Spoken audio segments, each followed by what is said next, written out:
All right, everybody. Hello and welcome to another edition of the Advocates LSU Sports Update. I'm Wilson Alexander, football beat writer, joined today by our columnist, Scott Rabelais. We have two shows for y'all this week as LSU gets ready to play Georgia in the SEC Championship. We'll be back here again on Wednesday afternoon at 2 p.m.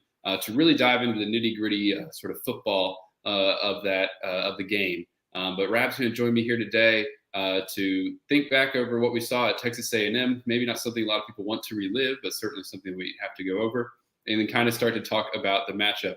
Rab, how are you doing today? I'm doing well, and for all you folks out there, Wilson is playing a little hurt right now. He's not feeling super great, but hopefully he'll be on the mend and is probable for Saturday's game against Georgia. Well, if Harold Perkins can play with the flu, then I'm sure I can play through whatever I'm dealing with. So we'll push through we'll start unless if anybody has any questions or comments or anything that they want Rab and I to answer, please drop them in here and we'll get to them as we're going. We're going to start with just a couple quick updates from Brian Kelly today. We had press conference with him. We also spoke to him last night on a teleconference. A few injury things to know. Starting quarterback Jark Bernard-Converse, who missed the Texas A&M game with a concussion, he will go through practice non-contact tomorrow. If all goes well there, he'll get cleared and put him on track to return for the SEC Championship. Obviously, having a starting corner will be a big help. LSU moved Jay Ward out to the boundary for Texas A&M, and while he seemed to hold his own, you want to have all be at full strength. And so that's the latest with Jarek. Jaden Daniels, no new updates since last night on Jaden. Really, he'll be in the boot again today for his injured ankle. That's a right ankle that he was grabbing at Texas A&M and had that taped up and went back in the game. But he is going to have to do another little sort of minor test tomorrow. Brian Kelly basically described it as lifting up off of your toes and to test his ankle strength. And if that's all good, then he will practice Tuesday. And then they'll kind of continue to see his status throughout the week. But it seems to be turning in a decent direction. And then same thing with Josh Williams, also trending in a positive direction. Brian Kelly said more definitively today that he will be available. Williams himself sounded a little bit more maybe cautious with it, but also said that he feels confident that he'll be playing in the game. So that was some of what we learned today from Brian Kelly. But let's start by going into this Texas A&M game. Obviously, Rab and I were both there over in College Station, and LSU lost 38-23. They came out rather flat. There was kind of a lot of issues. Rab, what were your basic impressions of what went wrong for LSU in this game and why they may have struggled against the Aggies?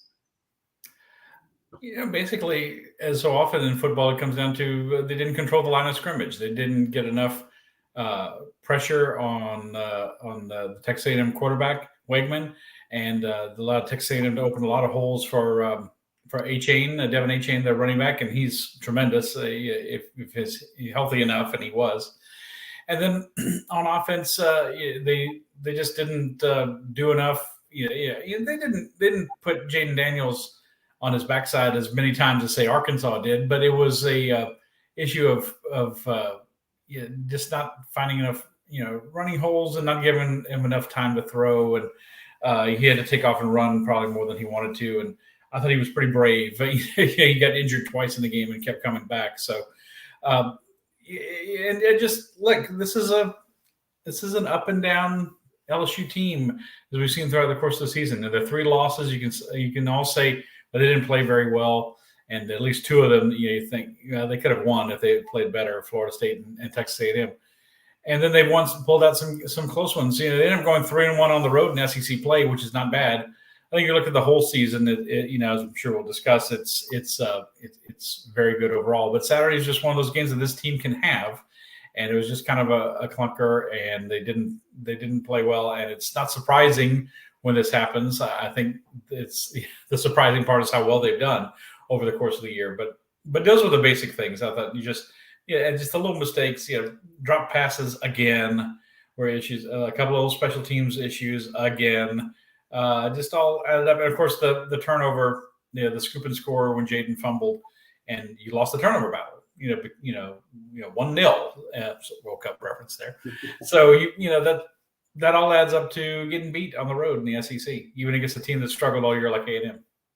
Yeah, let's go into something you sort of mentioned there, because I think Brian Kelly has been pretty frank about this the last 2 days, just how much LSU has maximized what it has. I mean, what do you sort of just make of what this coaching staff has done with this team, and I guess how much have they maximized the talent that's on this roster, and I guess how vulnerable really are they?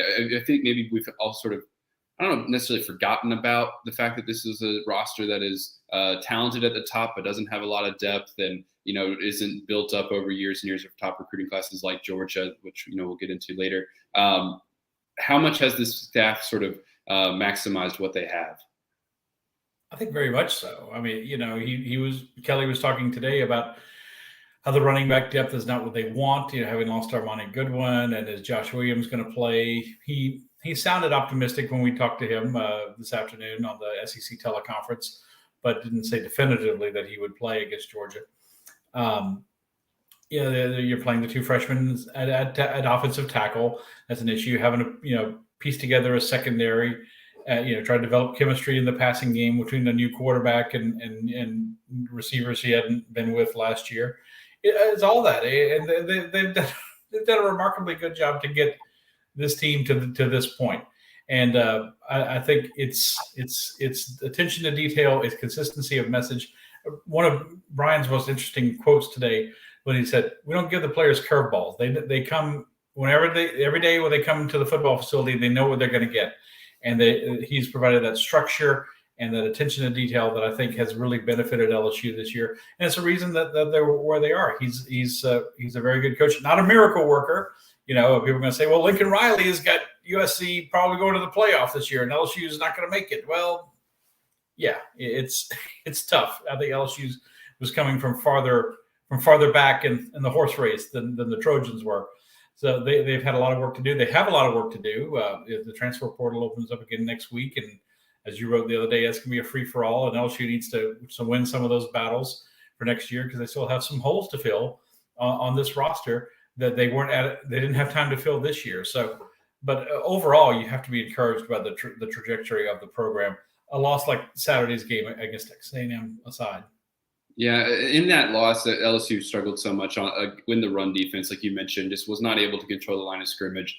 Devon Achane rushed for 215 yards on 38 carries, and that was probably the most concerning thing to come out of that, because Georgia is a team that wants to be physical, and particularly over the last 2 weeks has reestablished itself on the ground. The Bulldogs have rushed for more than 40 times for over 200 yards in both of the last two games against Kentucky and Georgia Tech. And so where's your love? Are you concerned with the run defense after maybe just one game? Or do you feel like, okay, we're looking at the all-encompassing of a season. They've been pretty stout against the run by and large. Or do you think that all of a sudden there's maybe reason to worry that LSU is going to struggle in that department against Georgia? Yeah, it's definitely a concern. I mean, Texas A&M's offensive line had struggled all year, and but they got a good push, and just that's why they were so good on third down. They were 10 or 15 on third down, and a lot of those were third and shorts. 3rd and 1, 3rd and 2. They had those over and over again. It's definitely a concern, but LSU has done a very good job against some very good running backs this year. The running back from UAB, his name escapes me at the moment. Yeah, I don't think the Alabama running backs hurt them too terribly badly, in that game, although it was obviously a opposite back and forth kind of game. Some others. So I think they can do better. Like we tend to think of a college football season as just this linear progression one way or another. Well, this is what they just did, so they're going to continue to do that. They might bounce back and play a much better game. Harold Perkins and B.J. Ojolari and Mekhi Wingo, those guys might all be much more disruptive in this game in pressuring Stetson Bennett and getting to the Georgia running backs than they showed in this past game. But that said, Georgia is a different team from, say, Tennessee. Obviously, it was just so explosive. They're just relentless. They just keep coming at you and coming at you with defensive pressure. They come at you with the running game. They have 3 running backs that have over 400 yards rushing this year, looking at their stats. And Stetson can run a little bit as well. Yeah, he's rushed for 7 touchdowns this year on 45 total carries, including sacks. And they got the complementary passing game with a guy like Brock Bowers, their tight end. So they just come at you relentlessly, and that's a lot for LSU's defense to put up with. But it's they've had similar challenges in the past, and I think that they could. I'm not saying they definitely will, but they could bounce back and give a good accounting of themselves and limit Georgia, which we've seen at times to be kind of a little clunky on offense at times this year. Yeah, I mean, Micah Baskerville said today, we feel they're going to come out and run it on us because of last week. That's our challenge that we're going to have to stop so it doesn't happen back-to-back weeks. So it seems like LSU is going to be really focused on shoring up the run defense. I do have faith in Matt House to be able to come up with a plan and at least make this hard on Georgia, because he's done that most throughout the season. Matt was not selected as a finalist for the Broyles Award, which the 5 of those came out today, but he was a semifinalist for good reason. And so I feel like they'll be better on the defensive side. But like you said, Georgia is relentless on the offensive side. Like you said, it wasn't necessarily the reason LSU lost this game, but LSU just wasn't able to really finish drives against Texas A&M. They had a few, that were still 70 yards, but this is an offense that it really sort of clicked into, I guess, my mind after watching that Texas A&M game, just how it's not an explosive group. And I looked it up yesterday doing my film review. LSU ranks in the bottom half of the country in plays over 20, 30, 40, and 50 yards. How much of a problem could that be against a Georgia defense that is as talented as it is, despite losing 5 first-round draft picks all on the defensive side last year, that has done a really good job as, number 1 in SP Plus, which is an opponent adjusted metric for efficiency, and number 1 in or higher in a lot, or even not higher, but like top 5 in a lot of different categories. Without being able to really take the top off a defense and have explosive plays that aren't just Jaden Daniels running the ball, how much of a problem could that be? Or do you feel more confident in LSU's offense and the ability to move the ball against the Bulldogs? Well, again, I think it's an issue, because if you can't hit a lot of explosive plays, then you have to count on long sustained drives. And I think that's going to be an issue against Georgia. I think they'd be better off, obviously, if they were more of a quick strike team. It's like, okay, we don't have to drive the ball 12 plays or 15 plays to get a score. They can just score in 2 or 3 plays, boom, boom, and they're in the end zone or down in the red zone. So yeah, I think it's definitely an issue for LSU having to try to sustain things. I just, I didn't really see the Georgia Tech game. We were in the car driving to College Station, but I remember the Kentucky game, and Kentucky just kept dying in the red zone. They just couldn't, complete those drives, and LSU is going to have to find a way to do that, and it's not going to be very easy against this defense, which is that's the story of Georgia's season to me. It's like, they, as you said, lost all these players on defense, and then they come back and they're so suffocating once again on defense. And it's hard to be good year in, year out on defense in college football these days, with so much predicated on offense, and offense, having the upper hand for the most part. They're kind of that old school program. They don't go for all the flashiness, and like kind of like Tennessee. We'll give up some points, but we're going to score more. So let's go score again. Yeah, Georgia's not that way. And I guess, you can say that because Kirby Smart is a defensive coach by nature. But yeah, that's going to be difficult for LSU to go down the field and drive. And it's a huge challenge. I mean, to me, that's the game there, because I don't think they're going to give up 38 points to Georgia. I just don't feel that way. Even though they're coming off the A&M game, what they did, one of those being a defensive touchdown, of course. I think they have a good chance to keep Georgia in the below 30, but can they score and win a game 28-26 or 31-28? That's the big question, and I'm not that confident that LSU's going to be able to do that. Yeah. You mentioned Georgia real quick. They have the number 1 red zone defense in the country, both in terms of just percentage scores and touchdown percentage allowed. LSU is going to have to find a way to finish off those drives. LSU, essentially, because it wants to kind of get to the place where Georgia's at in terms of physicality. Brian Kelly, that's what they want to do on offense. They want to be physical. They want to run the ball. They want to win at the point of the attack and then set up things off of that. I think they've gotten pretty creative this year just because of what they have, in Jaden Daniels, and, using his legs and building off of that. But they want to get to a point where maybe it doesn't look the same, but in terms of overall philosophy, have that physicality. But when you're trying to go physical against physical, you've got to have the talent and the depth to do that. And while, again, LSU, I think, has sort of, as we said earlier, maximized its talent in a lot of ways this year, it doesn't have 5 or 6 straight number one recruiting classes stocked up on top of each other yet, just because Kelly and all them just got here, and it looks like their things are shaping up well on the recruiting trail. But they got to do that for a few years just to get to the roster to a point where it's neck and neck and at the same level as a Georgia. But all that aside, we kind of touched on this a little bit earlier, but I want to go a little bit deeper into this, especially because you've covered the SEC championship game for years. You've seen this LSU team obviously for a very long time. This is the second time. It feels like the Texas A&M loss sort of took some of the juice out of the fact that LSU made it to the SEC championship game. But they're in the SEC championship game a year after being 5-6. Tomorrow's actually the 1-year anniversary of LSU hiring Brian Kelly. A year ago today, they were 5-5. Ed Orgeron coached his last game. They were going to go into a bowl. 6-6, not 5-5. They're 5-5. Yeah, 6-6 and lost the bowl. Yeah, right. 5-5 the year before that, of course.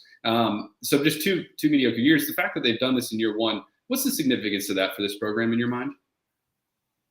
Well, it's like I said, they've had some highs and lows that show that they've not arrived, as Kelly candidly continues to say, but they've gotten to to win the West. And you can say, well, A&M was down and Auburn was down and Arkansas wasn't what they were last year and Alabama's not good, but you still got to win the games. You still have to go there and beat SEC competition.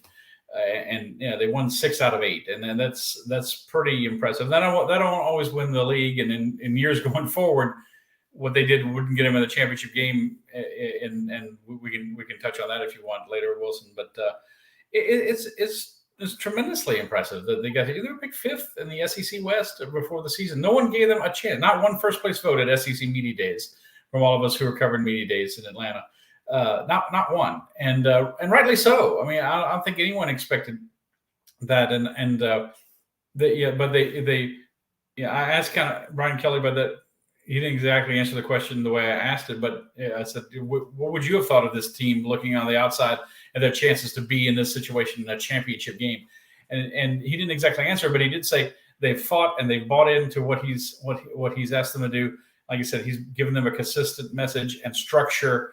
And that is, and you've heard players saying, hey, they lost to Texas A&M, but they're still trusting the process that they've been in, and that has evolved over the course of this season to where that has really carried them through, and it's tremendously impressive. Again, it's not a linear progression. People can say, well, they won the West this year, next year they should be even better. Well, that may or may not be true. But it's been easier to bounce back from these last 2 years where they were combined 11 and 12 because of the transfer portal. I don't think in years past they would have been able to do this quite so easily, but it's worked to their advantage, and might not always, but this year it did. So it's a heck of an achievement, and people need to. I kind of feel like I'm always, a lot of columnists are like banging the table, like, this is terrible, this is that. I feel like I'm often trying to be the voice of reason covering LSU and say, look, people need to have a little perspective and say 9-3. You would have taken this season in a heartbeat going into the year. They're 9-3, and they're going to beat Alabama, and they're going to go to the SEC championship game. Any LSU fan would have taken that in a second, and it just now, it is a little tarnished by the Texas A&M loss. Sure, it's embarrassing to lose to a team that was 1-6 in conference, but this team was bound to have some days like that. And they won most of the ones like that, the close games against a struggling Auburn team, against an Arkansas team that's been pretty middling this year. But they usually got the job done. This past Saturday they didn't, but maybe next Saturday will be different. Who knows? Well, I for one appreciate your voice of being the voice of reason when everything seems like it's distraught. Maybe we sort of touched on a lot of different things within there, but what has sort of maybe impressed you about this team throughout the season, and maybe gives you a feeling like, okay, if they do these little things well, they can go and win an SEC title this weekend? Well, they can be pretty disruptive on defense. They can really get some pressure. Harold Perkins, PG Ojolari, Baskerville, Jacolin Roy right up the middle. I've liked that. Again, it didn't go very well against A&M, but that they're getting pressure right up the middle. I think they really affected Bryce Young, and I think they can affect Stetson Bennett in that regard. And then, of course, the dual threat, the running backs run really hard, and of course the dual threat of Jaden Daniels. Now he's got the ankle injury. Is he going to be able to run as much as usual? He's their leading rusher, right, for the course of the season. Is he going to be able to do that again? I don't know. I'm thinking it's a chance he won't be quite in that mode this year. But heck, he's got a chance to be a 1,000-yard rusher when you include the stats from this game and from the bowl game. That's pretty impressive. I don't think it's ever happened for an LSU quarterback. So that is always that speed. I think Kirby Smart said on the teleconference yesterday, right? He's got speed and quickness, right? Which is, he said those are two different factors. It sounds like the same thing, but it's true. He can just take off and he can beat you to the corner. And he's done that against some of the fastest defensive players in the conference. Now, can he do that this weekend? They're gonna have to do some little voodoo, ceremony over his ankle probably to get him to that extent for this game. But there's a chance, and of course he gives you that dimension. So I think that's been one of the most impressive things that he's been as durable too. Has been impressive to me. I remember I was writing the preseason, looking at him. We interviewed him for the first time. He looks so thin. He's going to get broken in half in the SEC. And he's had some injuries. He's come out of a couple of games, but he's kept fighting back, and I think he'll fight back this season. But just he's typified the grit and resilience of this team this year that makes you say, this is long odds against Georgia, but you don't want to completely count them out. You don't want to completely say that they have no chance, because as good as Georgia is, I don't think they're infallible, and I don't think LSU is as bad as they looked Saturday against Texas A&M. Yeah, Georgia seems to have this tendency sometimes this year to kind of not play up to its absolute best and kind of wallow or, kind of around a little bit and or just not be able to completely overtake a game like it did last year where Georgia just dominated everybody it played. It almost lost to Missouri on the road, and Kentucky made it interesting at the very end because Georgia, had a chance to, went for it on 4th and 1 at the goal line. When it was up 16-0, didn't get it. Kentucky turns around and scores and makes that kind of an interesting fourth quarter. So there is I think maybe a path for LSU to keep this game close, and then maybe you go and you win it in the fourth quarter, kind of like they did against Alabama. But like I said, we're going to dive into the sort of, I'll kind of get it more into the nitty gritty of the matchup on Wednesday. I'll kind of go ahead and tell people, you mentioned why this won't be the case moving forward. When the SEC changes its model. I think that's something that people will come to realize in a few years, but go ahead and tell them what's going on and why in the new SEC scheduling model that's being discussed, LSU actually wouldn't be playing in this game. Yeah, when Texas and Oklahoma joined the league, probably in 2025, though it's still a chance I guess it could happen for 2024, divisional play is going away. That's one thing they've decided with the new schedule format. They haven't announced whether it's going to stay with 8 conference games. Are they going to go to 9? I think most people expect them to go to 9 with 3 permanent opponents and 6 rotating opponents. But so how are you going to determine the SEC championship game? It's going to be obviously, record. If somebody goes through 8-0 like Georgia, well, Georgia would be in, obviously. But LSU and Tennessee and Alabama, they'd all be out there with 6-2 records, and who would get to go. It's going to be based on a tiebreaker formula that would not favor LSU. At this point, it'd be head-to-head matchups, and they might go with rankings and stuff like that. So this LSU would not be in the game. They probably would be like they are going to be in the rankings when the CFP rankings come out. They'll probably be 4th. And so, but you play the game the way the rules are set up right now. I'm not saying it diminishes what LSU is doing because it's the way it's set up this year. But in the future, you could have. It could be like a Georgia-Tennessee. I think we figured it could well be a Georgia-Tennessee SEC championship game if those rules were in place this year. It's not, and it won't be for another couple of years, but it is coming, and it's going to be different. And it's going to be torturous. I think some of the tiebreakers, and they have to figure out not only the SEC, but tiebreakers are going. Division play is going to win other conferences as well. It's going to be very difficult for people to comprehend. So that's why you got us. You just read what we're writing, and we'll steer you right and help you figure out what's going on. But that's going to be very different. The SEC's done this for 30 years. I mean, they've had divisional play for 30 years since the first SEC championship game, which I covered back in 1992. Yeah. Well, I think you've sort of given some of what you feel about this game away already, but maybe not asking for a score yet. I'll let you save your score prediction for our goes up online on Thursday mornings and then in print. I'll let you think about that for a few more days. But I guess what's your early guess at what happens in this game Saturday? Well, you have to pick Georgia to win. Obviously, the better team, the more experienced team. They've been there. They've won. Is it 30 of their last 31 games? Or what are they? What kind of a role are they on at this point, Wilson? Do you know? It's something right around there. Yeah, but the only loss was in last year's SEC championship game, right? Yeah, to Alabama. Against Alabama, they have won now though 2 straight. They have got 2 straight undefeated regular seasons. And they have also they're the 3rd SEC team and the first since Florida in 08-09 to complete back-to-back undefeated SEC. That's remarkable. You have to go with Georgia.